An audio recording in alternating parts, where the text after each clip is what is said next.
guys, how are you all? Hope सब लोग lockdown का एंजॉय कर रहे होगे। तो guys, in this video we are not going to see any topic or any chapter. Only हम लोग आज डिस्कस करेंगे स्ट्रीम सिलेक्शन के बारे में। दैट इज जब लोग मतलब कि आप नई क्लास में एंटर होते हो, जैसे कि 10th तक तो आपको सारे सब्जेक्ट्स मतलब कॉमनली आपको पढ़ने होते हैं, Hindi, English, physics, chemistry, science and all.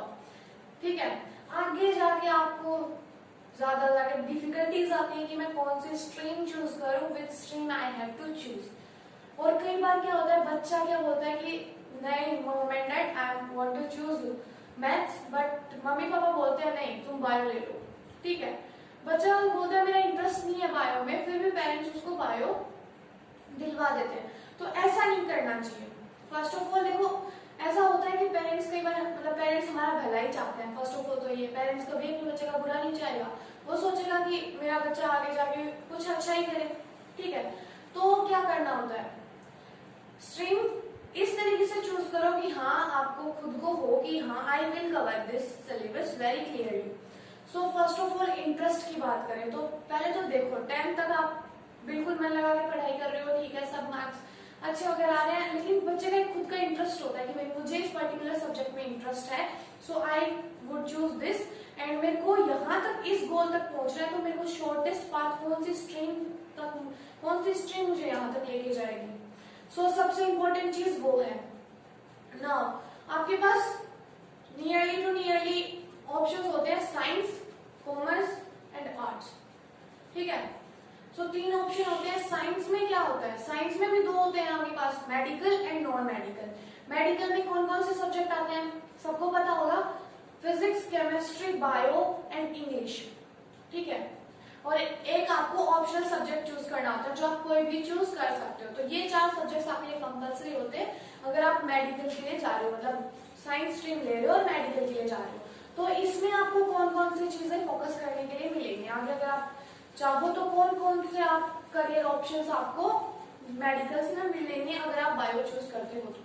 तो देखो first of all doctors, nurses, lawyers, UPSC, civil services, बहुत सारे, मतलब अगर मैं पेजेस में लिखने लगूं ना तो 3-4 पेज मतलब normally I can fill with bio career options. इतने ज्यादा करियर ऑप्शंस हैं कि मतलब बहुत ज्यादा है। अगर आप बायो चूज करते हो तो आपको बहुत इजीली आपको नौकरी या फिर आपकी पर्टिकुलर मन चाहे जॉब आपको मिल सकती है। ठीक है, नेक्स्ट बात करते हैं साइंस में नॉन मेडिकल की। नॉन मेडिकल में कौन कौन से सब्जेक्ट्स आते हैं, नॉन मेडिकल में भी आपके 4 सब्जेक्ट्स आते हैं जिसमें आपका बायो रिमूव हो जाता है, बायो की जगह मैथ्स हो जाता है। सो कौन कौन से आएंगे, physics, chemistry, maths and English, और एक वही आपका ऑप्शनल सब्जेक्ट जो आपको चूज करना होता है। इस हिसाब से 5-5 सब्जेक्ट आपके हो गए। ठीक है, ये हो गई साइंस की बात। मैथ्स में अगर बात करें तो इंजीनियरिंग, ठीक है, फिर आपका आप लॉयर नहीं, I can say civil services, police and all, मतलब कि जितनी भी आप देख सकते हो उतनी आप देख सकते हो। नॉर्मली अगर हम लोग बात करें तो इंजीनियरिंग इज द मोस्ट, की इंजीनियरिंग आप कर सकते हो चाहो तो। इंजीनियरिंग काफी बच्चे करते हैं जो मैथ्स लेते हैं वो इंजीनियरिंग की तरफ भागते हैं, लेकिन ऐसा नहीं है, बहुत सारे ऑप्शंस हैं। आप एरोनॉटिकल इंजीनियर बन सकते हो, मतलब इतने ज्यादा की जिसमें आपको अच्छी पेमेंट मिलेगी, अच्छी आपकी जॉब होगी, अच्छी फैसिलिटीज आपको सारी मिलेगी। सो फर्स्ट ऑफ ऑल देखो, पेरेंट्स को समझना चाहिए कि हमारे बच्चे का इंटरेस्ट इस पर्टिकुलर सब्जेक्ट में है, तो हमें एक बार उसको समझो। अगर पेरेंट्स नहीं समझ रहे तो आप एक काम करो, सिंपल सा एक पेज लो, उसमें लिखो कि पहले तो देखो कि मुझे क्या बनना है, पहले तो अपना ड्रीम डिसाइड करो that I have to achieve this, और फिर ये सोचो बैठ के आराम से अकेले में कि भाई मुझे कौन सी स्ट्रीम मेरे गोल तक पहुंचाएगी, वो भी इजी शॉर्ट वे में। ठीक है, मतलब बहुत सारे करियर ऑप्शन ऐसे होते हैं जो कि हमें इजीली मिल जाते हैं। ठीक है, कॉमनली मिलते हैं, जैसे कि मैंने बताया मेडिकल और नॉन मेडिकल का ले लेते हैं साइंस में एग्जाम्पल। सो दोनों में क्या कॉमन है, कॉमन क्या है, छोटी मोटी जितनी भी आपकी जॉब्स है दैट इज डॉक्टर और इंजीनियर को छोड़ के सारे कॉमन है। ठीक है, सारे के सारे कॉमन है आपके डॉक्टर और इंजीनियर को छोड़ के। इससे क्या होगा, आपको भाई पता तो है यहाँ तक जाना है, लेकिन उससे पाथ क्रिएट करना पड़ेगा ना, खुद को एक पाथ क्रिएट करना पड़ेगा। ठीक है, नेक्स्ट की अगर बात कर रहे हो तो क्या नेक्स्ट आता है आपका आर्ट्स। आर्ट्स में आपके पास हिस्ट्री, जियोग्राफी, बहुत सारे मतलब जितने भी बच गए सब्जेक्ट्स वो सारे के सारे आपके आर्ट्स में इंक्लूड होते हैं, छोड़ के इकोनॉमिक्स को।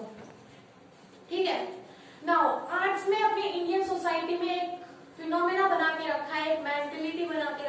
आर्ट्स इतना बुरा सब्जेक्ट है कि बैक बेंचर्स को ही आर्ट्स की तरफ फेंका जाता है। ऐसा नहीं है, बिल्कुल नहीं है ऐसा। क्यों? बिकॉज आर्ट्स तो आप ले सकते हो, अगर आपका इंटरेस्ट है तो आप आर्ट्स चूज कर सकते हो, ठीक है। नेक्स्टली आर्ट्स भाई क्यों इंडिया में ऐसी मेंटेलिटी क्यों बना के रखी है कि आर्ट्स बच्चे बैक बेंचर्स वाले ही चूज करते हैं?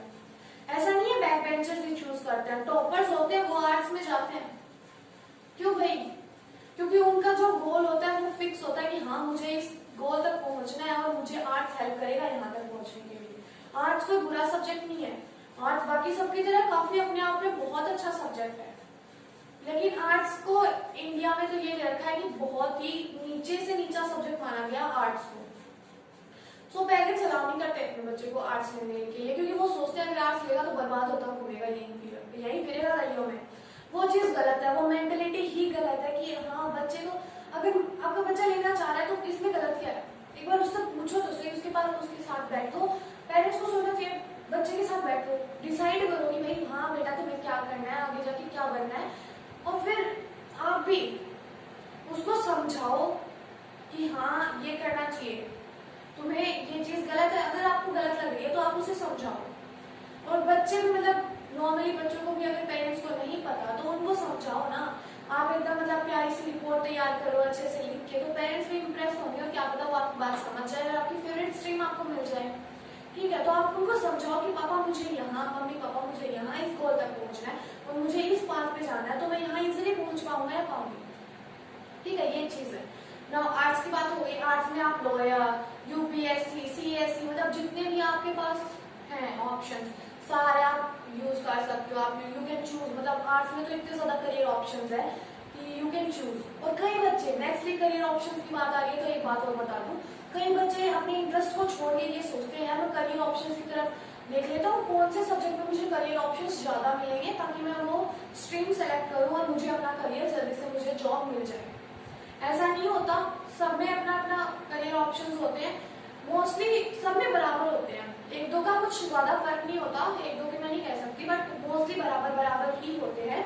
You have to choose according to your interest, खुद के इंटरेस्ट के हिसाब से। लेकिन ये नहीं कि हाँ फ्रेंड्स बोल रहे हैं, फ्रेंड्स के प्रेशर में आके मैंने आर्ट्स ले लिया यार जिंदगी बर्बाद होगी, ऐसा मत करना कभी भी। फ्रेंड्स प्रेशराइज कर रहे हैं, फैमिली प्रेशराइज कर रही है, उनको छोड़ो, एक बार खुद को सोचो यार मैं क्या करने जा रहा हूँ, क्या मैं सही कर रहा हूँ? नहीं तो आप अपने पेरेंट्स से बात करो कि मम्मी पापा मुझे नहीं करना, मुझे पर्टिकुलर स्ट्रीम चूज नहीं करनी, I want to choose this one. So वो आपसे इंप्रेस होंगे, ठीक है, वो आपको साथ भी देंगे, ठीक है। So that is the thing. Next अगर बात करते हैं कॉमर्स की, कॉमर्स में इकोनॉमिक्स, अकाउंटेंसी, ये सारे सब्जेक्ट्स आपको पढ़ने पड़ते हैं, इंग्लिश, ठीक है। सो इंग्लिश तो देखो कॉमन है, सारे सब्जेक्ट्स में आपको इंग्लिश या हिंदी पढ़ना पड़ेगा, ठीक है। तो कॉमर्स में आपको काफी नए सब्जेक्ट्स मिलते हैं, काफी अच्छा सब्जेक्ट है कॉमर्स भी, काफी अच्छा है, मतलब करियर ऑप्शंस भी इसमें बहुत ज्यादा हैं एंड काफी मतलब आजकल बहुत ज्यादा बच्चे क्या करते हैं कॉमर्स ही चूज करते हैं because they want to become something like that कि हाँ मुझे अच्छी पेमेंट मिले। ऐसा कुछ नहीं है, सब में पेमेंट अच्छी होती है, but you have to choose according to your interest. भाई आपका इंटरेस्ट कॉमर्स में है नहीं तो क्यों कॉमर्स के पीछे भाग रहे हो? जिसमें इंटरेस्ट है ना उसके पीछे क्यों नहीं भागते? वही ज्यादा हेल्प करेगा, क्यों? सो that is the thing. Commerce में करियर ऑप्शंस की बात करें तो CA is the most one.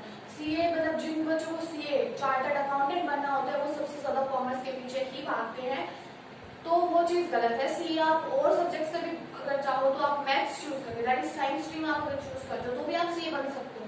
You have to crack one exam only.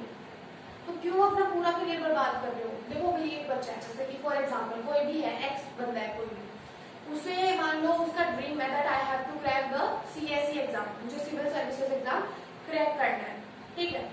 तो वो सोचेगा कि यार नहीं, सिविल सर्विसेज अगर मेरे से नहीं हो पाया तो मैं क्या करूंगा? सो उस तरीके की मेंटेलिटी भर के रखोगे ना, वो चीज गलत है। या तो ये सोचो कि हाँ मुझे फोड़ना है एग्जाम, आई हैव टू, मैं अगर ये स्ट्रीम चूज कर रहा हूँ तो मैं कर लूंगा, क्या कर लूंगी। सो वो चीज देखो। फिर अगर आपको इतना ज्यादा खुद पे विश्वास नहीं है कि यार मैं नहीं कर पाऊँ और मेरा इंटरेस्ट मान लो किसी के बच्चे का, किसी को सीएसई क्रैक करना और उसका इंटरेस्ट आर्ट्स में नहीं है, तो क्या? सो भाई सीएससी तो हर सब्जेक्ट वाले बच्चे क्रैक कर सकते हैं, कॉमन है ये तो, ठीक है। तो क्या करो, जो इंटरेस्ट है वो चूज करो, बिल्कुल इजीली करो। उसके बाद सीएससी की जब आप सिविल सर्विसेज की जब प्रिपरेशन करो, तब वो सब्जेक्ट आप बिल्कुल डिस्ट्रिक्ट उस तरीके से तैयारी कर लो, बिल्कुल इजीली आपको अपना वर्क मिलेगा। इसमें प्रॉब्लम कहाँ है यार, बिल्कुल प्रॉब्लम नहीं है। खुद के इंटरेस्ट के हिसाब से चूज करोगे, फ्यूचर बनेगा। लेकिन ये नहीं कि फ्रेंड्स बोल रहे हैं मेरा भी इंटरेस्ट इसी में है, चलो मैं भी इसके में घुस रहा हूँ, पीछा मत करना किसी का भी, ठीक है। जिंदगी में ना कभी किसी का पीछा मत करियो, कभी सक्सेसफुल नहीं बनोगे। खुद का पाथ क्रिएट करना सीखो, दूसरों के क्रिएट किए हुए पाथ पे चलने से कोई फायदा नहीं होने वाला, ठीक है। So that is the thing more about streams. So ये था हमारा आज का वीडियो। और अगर आपको वीडियो अच्छा लगा तो जल्दी से वीडियो को लाइक कर दो, चैनल को जल्दी से सब्सक्राइब कर दो, और हाँ, नोटिफिकेशन वाली बेल भी जल्दी से ऑन कर देना। सो मिलते हैं अगली वीडियो में। So thanks for watching guys.